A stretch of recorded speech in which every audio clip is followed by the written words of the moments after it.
An elderly Muslim grandmother stood alone in court, falsely accused, with no proof on her side. The judge was young, powerful, and firm.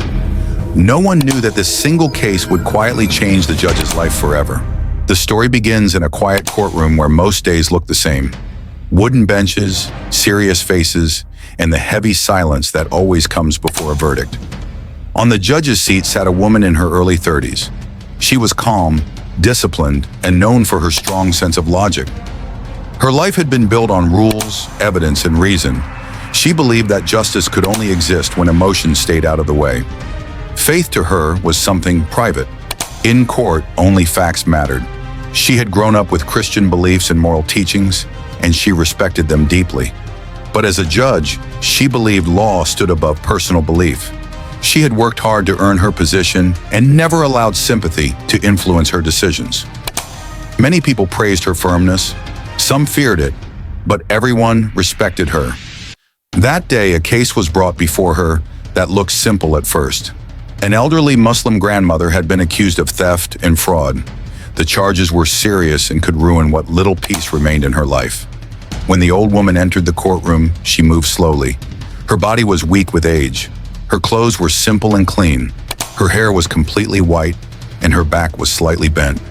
In her trembling hands, she held a small cloth bag with a few papers inside. She did not look around the room. She did not search for sympathy or protection. She stood quietly, her eyes lowered, her face calm. Many people in the courtroom judged her silently. Some thought she looked harmless. Others believed she was pretending. The judge looked at her with professional distance. She had seen many people cry and lie before. Age meant nothing to her. Appearance meant nothing. Only proof mattered. The trial began. The judge asked questions in a steady, controlled voice. Every answer was recorded. Every movement was observed. When the elderly woman spoke, her voice was soft but clear. She did not speak too much. She simply said she had not committed the crime.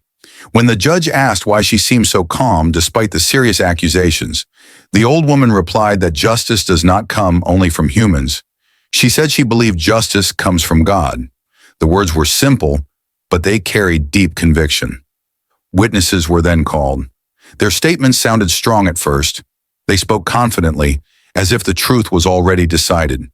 But as the judge listened closely, small details began to feel uncomfortable. Times did not fully match. Places were not clearly aligned. One witness mentioned a date that conflicted with another. These were small things, easy to ignore. But the judge did not ignore them. She began writing more notes than usual. During the hearing, the elderly woman was allowed to speak again. She did not beg for mercy. She did not blame anyone. She said that throughout her life, she tried to pray regularly, give charity whenever she could, and never take what belonged to others. She said if she was punished, she would accept it as a test from God. And if she was freed, she hoped the truth would become a lesson for everyone. There was no fear in her voice, only peace. Those words disturbed the judge in a way she could not explain. She was used to people fighting desperately to save themselves. This woman had surrendered calmly, not to the court, but to God. The hearing ended for the day, but the judge could not rest that night. Sleep did not come easily. The image of the elderly woman kept returning to her mind, her calm face, her quiet faith. Late at night, the judge opened the case files again. She told herself it was routine, but she read more carefully than before. She compared statements again. She checked the origin of the evidence. Slowly, she noticed something serious. The main accusation came from someone with a personal interest in the case. There was a hidden motive. The evidence was not as strong as it first appeared. The next day in court, the judge's tone changed. She asked sharper questions. She challenged the witnesses directly. Their confidence began to fade. One answer contradicted another. Silence filled the room where certainty once stood.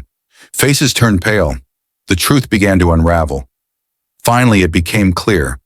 The elderly woman had been falsely accused. She was innocent.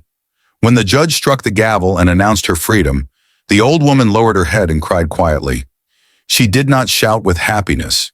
She simply raised her hands slightly and prayed in silence. That moment stayed deeply in the judge's heart. As the courtroom emptied, the judge remained seated for a moment longer than usual. Something inside her had changed. She did not yet understand it, but she knew that this was not just another case. It was the beginning of a journey she never expected. After the verdict, life slowly returned to normal inside the courthouse. But inside the judge, nothing felt the same. She tried to focus on her work as she always had, reviewing files, listening to arguments, and delivering decisions with logic and balance. Yet in quiet moments, her thoughts returned to the elderly Muslim woman. The calm on her face, the trust in God, and the peace she carried even while facing injustice stayed alive in the judge's heart. For the first time in her life, the judge began questioning something she had never questioned before. She wondered what kind of faith could give a person such strength. Not strength of power or words, but strength of patience, strength of surrender. This curiosity was not loud, it was gentle and private. She did not speak to anyone about it. Instead, she searched quietly. Late at night, when the city slept, she began reading. At first, it was only general information about Islam. She wanted to understand what Muslims believed about God, justice, and life. She expected to find unfamiliar ideas, maybe even confusion. Instead, she found clarity. She read about one God, about accountability, about mercy paired with justice. She read verses about standing for truth, even if it is against oneself. These words felt strangely familiar, as if they were answering questions she had never spoken out loud. She often remembered the grandmother's words about accepting punishment as a test and freedom as a lesson. That balance stayed with her. Slowly, the judge felt something changing inside her. It was not sudden. It was not dramatic. It was calm, steady, and deep. Her heart felt lighter, yet more responsible. She continued her job with even greater care. Every case now felt like a trust, not just a duty. Some weeks later, another difficult trial came before her court. A poor young man was accused of a serious crime. The evidence looked strong on the surface. There was pressure from influential people to end the case quickly. In the past, she might have followed the obvious path, but now she paused. She remembered what she had learned from Islamic teachings about justice. That justice is not about speed, but about truth. That pressure should never replace fairness. She decided to delay the verdict and examine every detail again. This decision brought criticism. Some colleagues questioned her firmness. Others whispered behind her back. But she remained calm. During this trial, something unexpected happened. The elderly Muslim woman returned to the courthouse. This time she was not a defendant. She carried simple food and a quiet presence.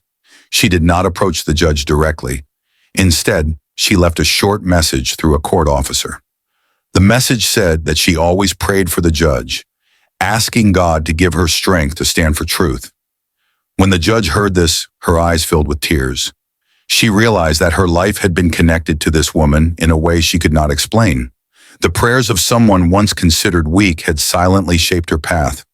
She felt a deep sense of responsibility, not just as a judge, but as a human being. In time, the truth in the second case also came out. The young man was innocent. A larger network of false accusations was exposed. The judge's decision was discussed widely. Some praised her courage. Others doubted her motives. But she remained steady. She no longer needed approval. Her peace came from knowing she had done what was right. As months passed, her inner journey reached clarity. She realized that Islam was not something new to her heart. It felt like something she had been slowly returning to. One quiet evening, with full awareness and calm, she declared her faith in Islam. There was no pressure, no fear, only peace. She did not announce it immediately. She continued working, praying quietly, learning patiently. Her mornings changed. She began waking before dawn, whispering simple prayers, still learning, still growing. Every prayer felt unfamiliar yet comforting, as if her soul had finally found its place. Eventually, she chose honesty. She shared her faith with close colleagues in a respectful and dignified way. Reactions were mixed. Some stepped away. Some showed respect. Others became curious. She accepted them all with patience. She knew guidance cannot be forced. It comes in its own time.